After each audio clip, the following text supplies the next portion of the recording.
Good morning, students. Welcome you all to the online classes of Science, Class 7, Chapter 2, Nutrition in Animals, Part 2. Okay. In our first part, we have studied about heterotrophic nutrition in animals, holozoic nutrition, the steps that include holozoic nutrition, nutrition in different animals, nutrition in human beings. The digestive system of human being consists of mainly two parts. We were on alimentary canal. In alimentary canal also we studied about mouth and buccal cavity, different types of teeth, tongue, pharynx, esophagus, and now we are going to start our topic, that is stomach. Okay. So esophagus opens into the stomach. अब esophagus जो है वो हमारा उसका अगला हिस्सा जो है उसका हिस्सा जो है वो स्टमक में जाके खुलता है. Stomach is a J shape bag like structure made of muscles. Stomach जो है उसका आकार कैसा है? जे शेप है. जे शेप है और बैग जैसा स्ट्रक्चर है और वो मसल्स का बना हुआ है. It can hold up to 2 litres of food at a time. वो एक बार में उसमें 2 लीटर जो है खाना जो है स्टोर हो सकता है. Food stays here from a few minutes to a few hours depending upon the nature of food eating. तो क्या है कि जैसा हम खाना खाते हैं, ठीक है, उस खाने के अनुसार वो खाना जो है कुछ मिनटों के लिए या लगभग कुछ घंटों के लिए हमारे पेट में रहता है. ठीक है, जो जल्दी डाइजेस्ट हो जाता है वो जल्दी वहां से निकल जाता है और जो है ना डाइजेशन में टाइम लगता है तो वो कुछ घंटों तक भी हमारे स्टमक में रुक रहता है. Stomach secretes mucus, hydrochloric acid, and digestive juices. The mucus protects the inner lining of stomach from the action of acid. Hydrochloric acid kills bacteria and harmful germs present in the food, and digestive juice help to break down proteins into simple substances. Thus, food gets partly digested and is converted into a thick liquid called chyme. Stomach empties all its contents slowly into the small intestine. देखो अब हमारे पेट के अंदर क्या होता है कि ना पेट के अंदर सीक्रेशन होता है. क्या क्या सीक्रेट होता है? म्यूकस, हाइड्रोक्लोरिक एसिड और डाइजेस्टिव जूस. ठीक है, अब म्यूकस क्या होता है? म्यूकस होता है वो चिपचिपा पदार्थ होता है. हाइड्रोक्लोरिक एसिड आपको नाम से ही पता लग रहा है कि वो एक प्रकार की एसिड है. ठीक है, अच्छा, तो अब तुमको पता लगा कि पेट के अंदर एक एसिड है. अब उस एसिड से हमारे पेट के अंदर के भाग को नुकसान नहीं पहुंचना चाहिए ना. अगर हमारे पेट के अंदर के भाग को नुकसान पहुंचाएगा तो फिर तो ये तो गलत हो जाएगा, उससे तो हम बीमार हो सकते हैं.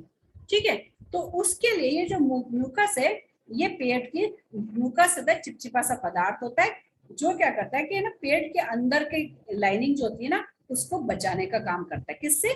जो अंदर एसिड पैदा हुई है उससे. ठीक है, अब एसिड क्या करता है? एसिड जो हाइड्रोक्लोरिक एसिड जो है ना पेट में है वो खाने को सिंपल फॉर्म में चेंज करती है. ठीक है, और क्या करती है वो? और है ना बाई चांस कोई अगर बैक्टीरिया वगैरह या कोई हार्मफुल जर्म्स वगैरह अगर हमारे पेट तक पहुंचने में कामयाब हो गए हैं तो उनको भी वो मारने का काम करती है. अब नेक्स्ट है हमारा पेट के अंदर तीसरी चीज क्या होती है? डाइजेस्टिव जूस होते हैं. ठीक है, तो ये डाइजेस्टिव जूस जो होते हैं ये भी खाने को जो है सिंपल फॉर्म में चेंज करने का काम करते हैं. ठीक है, और प्रोटीन वगैरह जो होता है उनको सिंपल सब्सटेंस में चेंज कर देते हैं. ठीक है, म्यूकस, हाइड्रोक्लोरिक एसिड और डाइजेस्टिव जूस तीनों के बारे में अच्छे से समझ में आ गया. अब जो खाना उसे पच गया है और जो है ना घोल के रूप में बन गया है, थिक लिक्विड, गाढ़ी लिक्विड के रूप में जो बन गया है उसको कहते हैं चाइम. CHYME. स्टमक अब वो चाइम बन गया. अब क्या हुआ है कि ना उसके अंदर stomach empties all the content. अब धीरे धीरे पेट के अंदर जो भी कुछ चीज है माने जो भी है बनाए उसको है ना वो धीरे धीरे जो है वो स्मॉल इंटेस्टाइन के अंदर आगे खिसका देगा. ओके, तो अब ये हमारा स्टमक का काम है.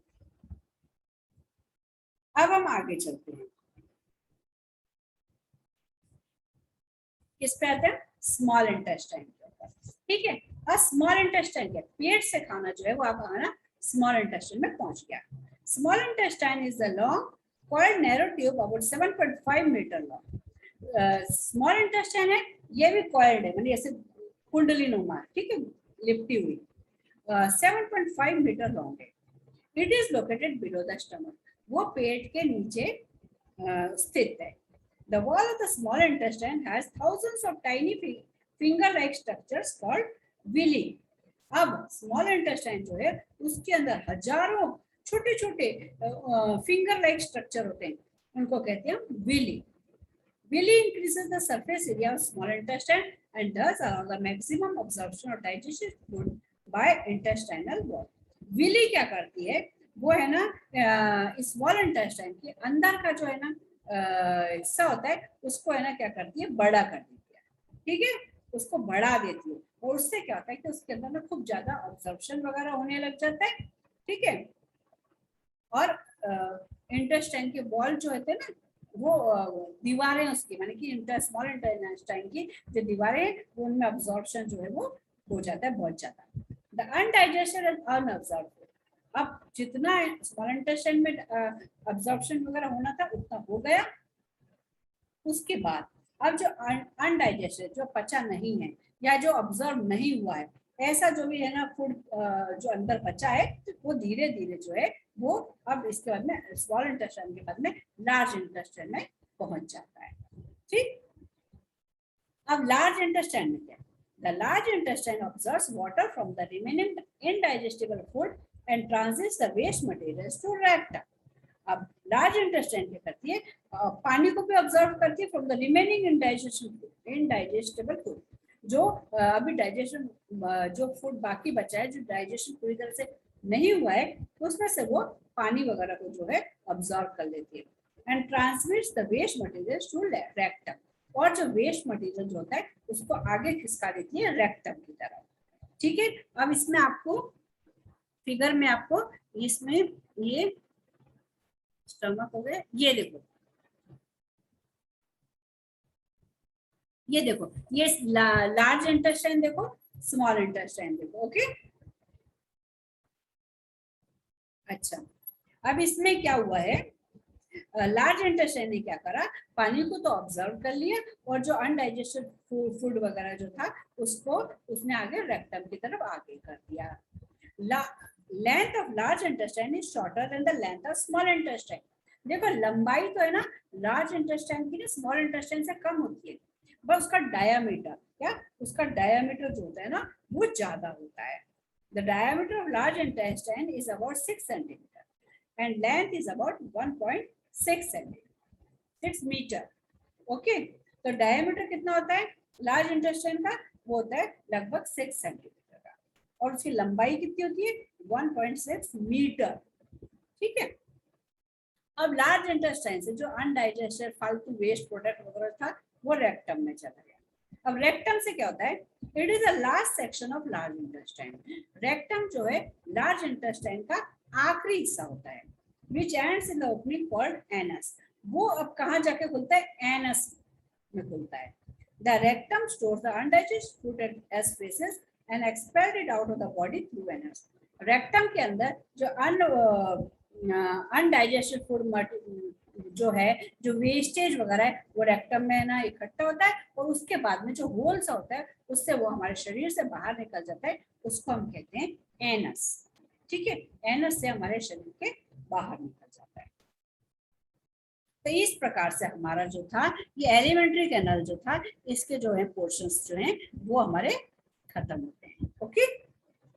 अब हम आते हैं किसके ऊपर आते हैं, हम डाइजेस्टिव ग्लैंड्स के ऊपर आते हैं। मतलब कि कुछ ऐसा जूस वगैरह जो है वो सीक्रेट होता है हमारे स्टमक के अंदर, जिससे क्या होता है हमारे खाने को पचाने का काम किया जाता है, उसको उनको कहते हैं डाइजेस्टिव ग्लैंड्स, ठीक है। The process of digestion is associated with some digestive juices secreted by digestive glands. तो ये डाइजेस्टिव सिस्टम है ना वो इन डाइजेस्टिव ग्लैंड्स के बिना अधूरा है, क्योंकि इनसे ही तो जूस वगैरह सीक्रेट होगा और तभी तो खाना पचेगा, ठीक है।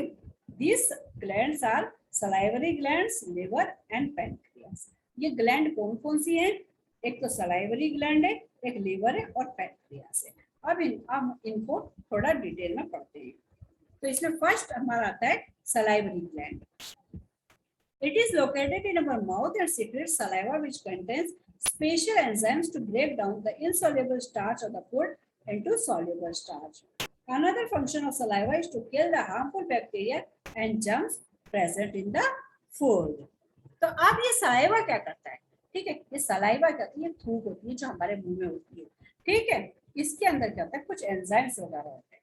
वो क्या करते हैं? जो हम है ना खाना खाते हैं ना, वो स्टार्च के रूप में होता है, तो वो स्टार्च को शुगर में चेंज कर देता है.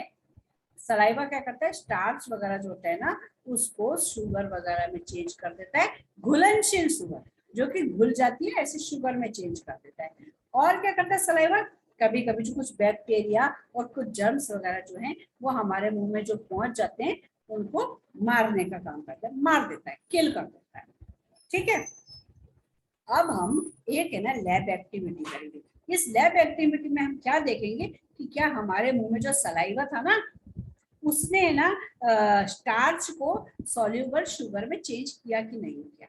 ठीक है, तो इसमें हम क्या करेंगे? हमारा उद्देश्य क्या है? To observe the effect of saliva on starch. हम देखेंगे कि हमारी सलाइवा का स्टार्च के ऊपर क्या असर पड़ता है. क्या स्टार्च के ऊपर क्या असर पड़ता है? तो अब हम क्या करते हैं, मटीरियल्स इसके लिए हमें क्या क्या चीजें चाहिए? 2 टेस्ट ट्यूब चाहिए. क्या? एक टेस्ट ट्यूब, 2 टेस्ट ट्यूब. एक पे ए लिख दो, एक पे बी लिख दो. एक आयोडीन सॉल्यूशन दो और water and dropper. Iodine solution लिया, पानी लिया और ड्रॉपर लिया. अब हमको करना है, you can take the starch of boiled rice. हम चावल खाते हैं ना, चावल उसका मांड होता है ना, वो स्टार्च होता है. ठीक है, हम उसको मांड को जो है वो काम में ले लें. ठीक है, हमने 2 टेस्ट ट्यूब लिए, एक को हमने ए लगा दिया, एक को हमने बी लगा दिया, मार्क कर दिया. ठीक है, half fill the test tube A and B with starch. अब हमने जो चावल का मांड था ना, आधा टेस्ट ट्यूब इसमें भर दिया, आधा दोनों में भर दिया. ठीक है, अभी तक तो देखो एक ही बात है, दोनों टेस्ट ट्यूब बराबर बराबर में, दोनों में हमने थोड़ा बराबर बराबर मात्रा में जो है स्टार्च डाल दिया.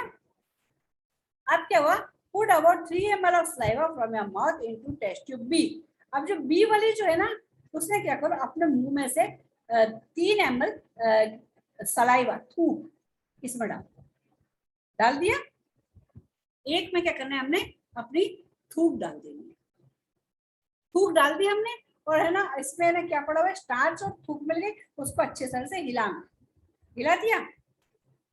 अब क्या होगा, हम क्या करेंगे, after few minutes add a few drops of iodine solution to each of the test tube. ये दोनों टेस्ट ट्यूब है, इसके अंदर तो खाली सलाइवा है, इसके अंदर सलाइवा और हम है ना थूक मिलाई हुई है. ठीक है, अब थोड़ी देर के बाद क्या करो, इसमें क्या करो, दोनों के अंदर हमने क्या करा है, आयोडीन डालना है. क्या करना है, दोनों टेस्ट ट्यूब के अंदर बराबर इक्वल अमाउंट ऑफ आयोडीन डालना है. तो हम क्या देखेंगे कि ना, you will observe that test tube A gives the blue black colour. इसके अंदर तो ब्लू ब्लैक कलर दिखाई देगा. कैसे कलर दिखाई देगा? ब्लू ब्लैक कलर दिखाई देगा, क्योंकि इसके अंदर स्टार्च है. ठीक है, while content of test tube B changed to sugar and adding saliva, thus it did not show any change. परंतु दूसरी वाले में जो है कोई भी चेंज दिखाई नहीं दे. आई बात समझ में? इसमें चेंज क्यों नहीं दिखाई दिया? इसके अंदर क्या चीज हमने अलग डाली थी? इसके अंदर हमने हमारा सलाइवा डाला था. सलाइवा डालने से क्या हुआ, वो जो स्टार्च जो था ना, वो सिंपल सॉल्यूबल शुगर में चेंज हो गया था.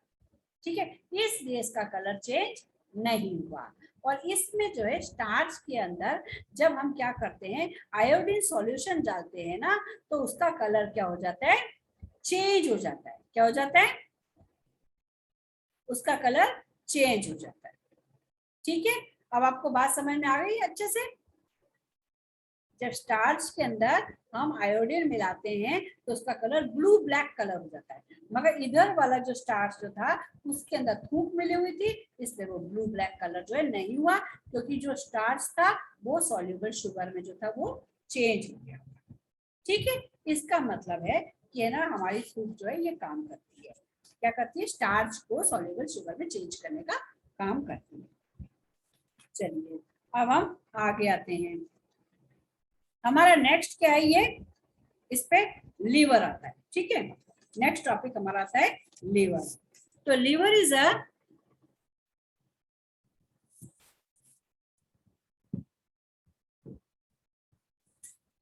The liver is a reddish brown colored gland situated on the right side just above the stomach. और लीवर कहाँ पे, हमारे स्टमक के पेट के बस बिल्कुल ऊपर की तरफ जो है वो लीवर है। It is the largest gland in the human body. याद रखना अच्छी तरह से कि ये जो है हमारे शरीर की सबसे बड़ी ग्लैंड है, ठीक है। It secrets a green colour digestive juice called bile.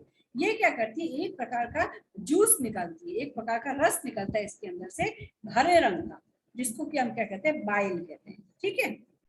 Bile is alkaline in nature and thus helps to neutralize the acidity of food leaving the stomach.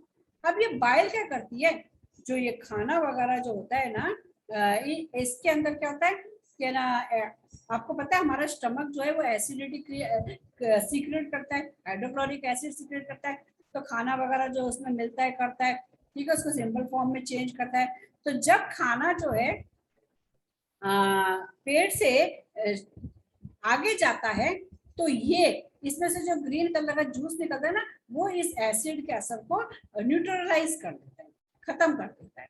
क्या कर देता है, बाइल एसिड के उसका असर को खत्म कर देता है, और फिर खाना जो है स्टमक से आगे चला जाता है।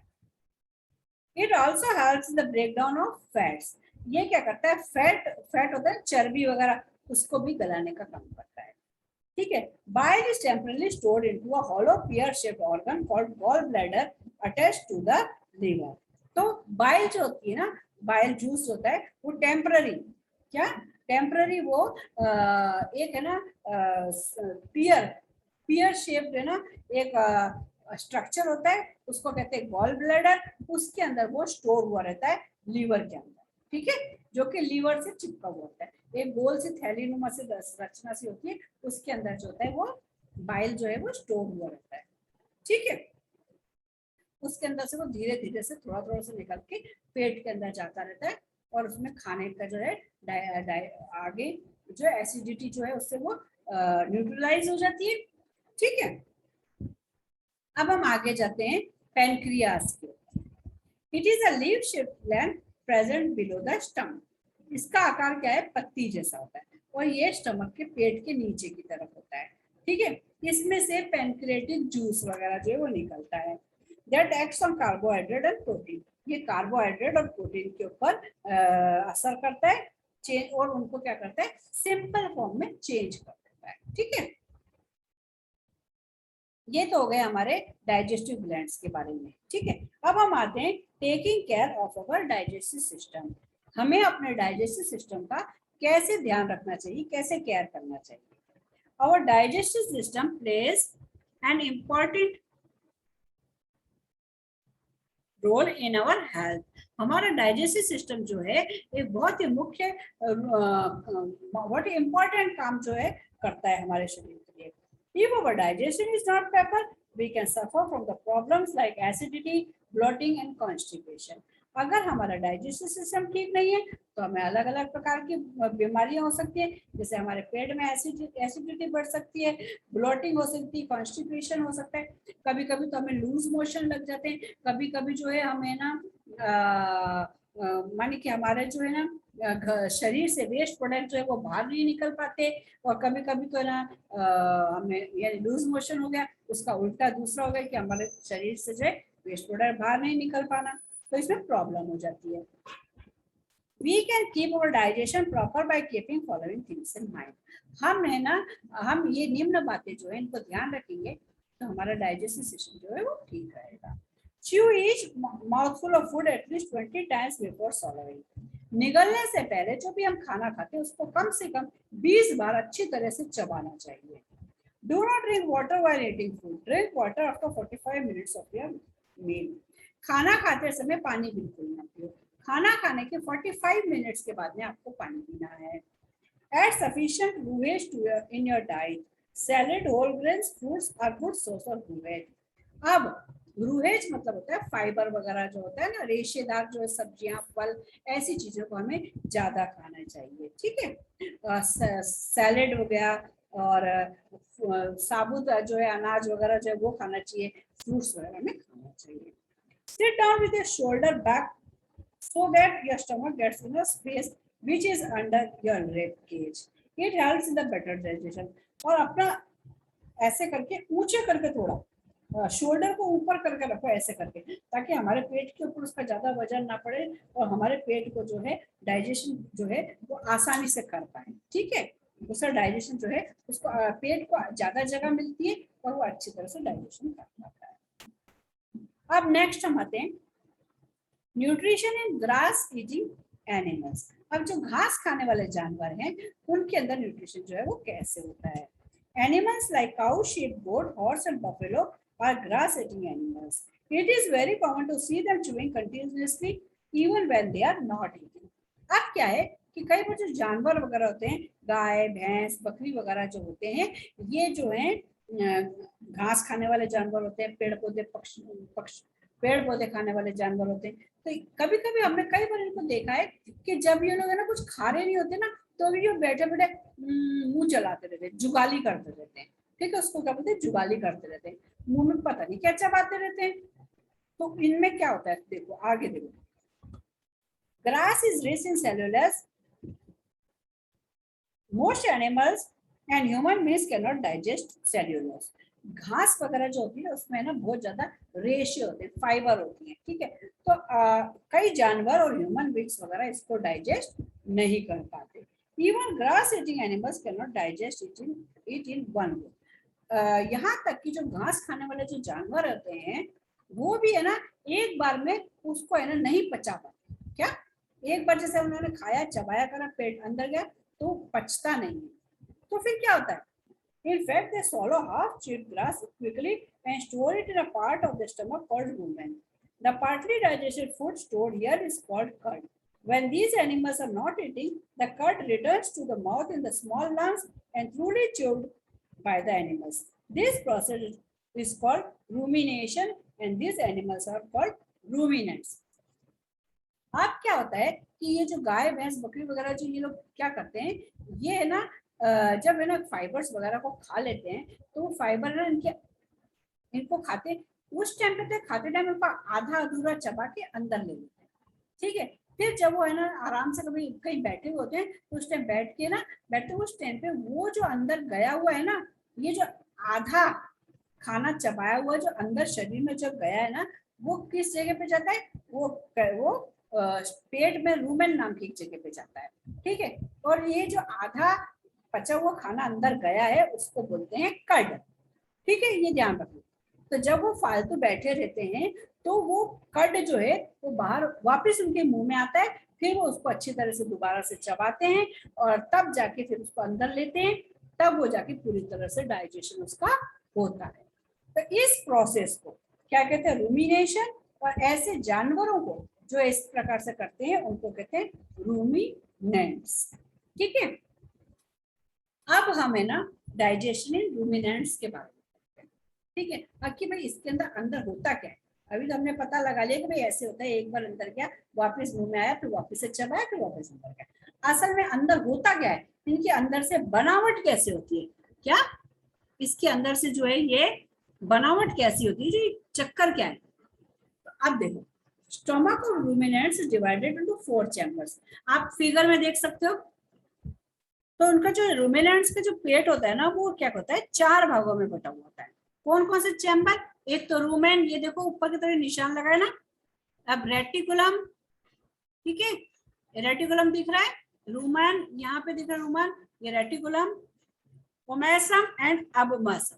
ठीक है, ओमेसम देखो ऊपर लगा हुआ है निशान, और ये एबोमसम जो है वो नीचे की तरफ. ये 4 भागों में बटा हुआ है. अब देखो अलग अलग भागों में क्या क्या काम होता है.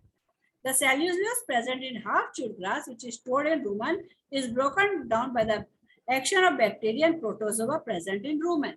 तो वो जो अंदर रूमेन में पहला आधा खाना चबाया हुआ अंदर गया था ना, तो वो अंदर गया था, वहां पे क्या होता है, बैक्टीरिया और प्रोटोजोआ वगैरह जो होते हैं वो उनके एक्शन से वो सिंपल फॉर्म में चेंज होता है. अब this partly digested food or curd is sent back to the mouth. ठीक है। रूमेन में कुछ है ना बैक्टीरिया और प्रोटोजोआ होते हैं जो उसको सिंपल फॉर्म में चेंज करते हैं, फिर वो है ना अंदर जाके वो कड बन जाता है, कड बन के उसको अब वापस लाएगा, ठीक है, मुंह में आया हुआ थ्रू रेटिकुलम, रेटिकुलम से वो वापस मुंह में आता है, ठीक है। This rich matter is swallowed again, फिर ये जो आया है इसको क्या करते हैं, फिर से चबाया जाता है इसको, फिर ये कहा जाता है तीसरे चैम्बर में चला जाता है, ओमेसम में। किस में चला जाता है? तीसरे चैम्बर। देखो एक ऐसा ऐसा आकार सा बना हुआ है, उसमें रोमेसम में चला जाता है, ओमेसम में चला जाता है, where it is broken into simple in smaller pieces. यहाँ पे वह फिर से छोटे छोटे भागों में तोड़ा जाता है सिंपल फॉर्म में, और इसके अंदर जो है पानी वगैरह जो है वो ऑब्जर्व हो जाता है, ठीक है। तो ओमेसम के बाद में after this the food enters to the fourth chamber, फिर वो चौथे चैम्बर में चला जाता है जिसको कहते हैं अबोमसम, ठीक है। ये नीचे की तरफ दिख रहा है abomasum, which is the true stomach, जो कि असली पेट कहलाता है, ठीक है। एबोमसम जो है उसको असली पेट कहते हैं। सम कंपोनेंट्स अब पेट में पहुंच गया, अब जो बचा कुचा जो भी इसमें थोड़ा बहुत डाइजेशन होना है करना है वो अब स्टमक में हो जाएगा। Some components of food break down in abomosum by the action of acids and enzymes. उनको पता है ये पेट में एसिड्स होते हैं, एंजाइम्स होते हैं, तो उनसे वो और भी जो है सिंपल फॉर्म में चेंज होता रहता है। From abomosum food is sent to the intestine. अब यहाँ से जो है आगे खाना जो है वो हमारी नहीं सॉरी रूमेनेंट्स के अंदर जो है इंटेस्टाइन के अंदर आगे खाना पहुंच जाता है। तो इस प्रकार से रूमेनेंट्स के अंदर जो है वो डाइजेशन होता है, ठीक है। रूमेनेंट्स के अंदर ये चार इनके पार्ट्स हैं, ठीक है। कौन सा? रूमेन, रेटिकुलम, ओमेसम और अबोसम, ठीक है। रूमेन के अंदर तो पहले क्या होता है, आधा जो चबाया हुआ जो खाना होता है वो रूमेन में चला जाता है, ठीक है। रूमेन में जाके वहां पे बैक्टीरिया और प्रोटोजोआ होते हैं, वो उसको थोड़ा सिंपल फॉर्म में चेंज कर देते हैं। फिर रेटिकुलम के थ्रू वो वापस मुंह में आता है, फिर उसको वो जो जानवर है चबाता है, फिर वहां से चबाने के बाद में वो ओमेसम में चला जाता है। कहाँ चला जाता है? ओमेसम में चला जाता है, ठीक है। तो वहां पे इसको और छोटे छोटे पीसों में तोड़ा जाता है और पानी एक्सेस वाटर वगैरह जो होता है उसको ऑब्जर्व किया जाता है, और उसके बाद में चौथे चैम्बर में एबोमोसम में वो जाता है जिसको कि असली स्टमक, ट्रू स्टमक कहते हैं, ठीक है। ट्रू स्टमक के अंदर भी कुछ एंजाइम्स और एसिड वगैरह होते हैं, उनसे और ज्यादा उसका डाइजेशन वगैरह होता है, और उसके बाद में जो बचा कुचा होता है उसको वो इंटेस्टाइन में भेज देते हैं। इस प्रकार डाइजेशन इन रूमेनेंट्स जो है वो होता है, ओके। तो अब यहाँ पे हमारा जो है चैप्टर जो है ये पार्ट 2 है, इसलिए टोटली पूरा चैप्टर जो है वो यहाँ पे हमारा खत्म हो जाता है, ठीक है। तो अब I think now you would have better understood this chapter, nutrition in animals, okay. So now have a good day, take care. अगर आप आराम से इस चैप्टर को समझने की कोशिश करना, अगर एक बार समझ में नहीं आए तो एक बार और आप लोग इसको है ना सुनना, इसको वीडियो को देखना है, उसको अच्छी तरह से और समझना, ताकि आपको जो है अच्छी तरह से ये चैप्टर समझ में आ जाए, okay. Have a good day, take care, bye.